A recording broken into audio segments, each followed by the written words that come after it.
পৃথিবীর সব থেকে বর্বর জাতি, অন্ধকারাচ্ছন্ন সমাজ ছিল আরবীয়রা। যাযাবর,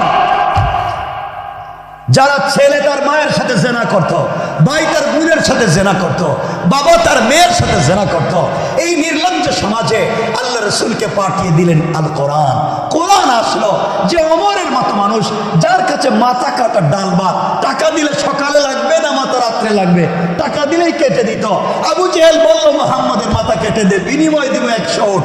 মুহাম্মাদের মাথা কাটতেও ওমর গিয়েছিলেন, কিন্তু যখন তিনি কোরআনের সংস্পর্শে গেলেন, কোরআন শুনতে পাইলেন, কোরআন নামক ম্যাগনেটিক লাইট যখন তাকে চুম্বকের মতো, ইন্নানি আনাল্লাহ লা ইলাহা ইল্লা আনা ফা'বুদনি ওয়া আকিমিস সালাতা লিযিকরি, তাকে যখন সার্চ করেছে, তাকে যখন চুম্বকের মতো আকর্ষণ করেছে, হাত থেকে তার বাড়ি ফেলে দিয়েছেন, মাথা ঠান্ডা হয়ে গিয়েছে, তরবারি রাসূলের কদমে রেখে দিয়া মাথা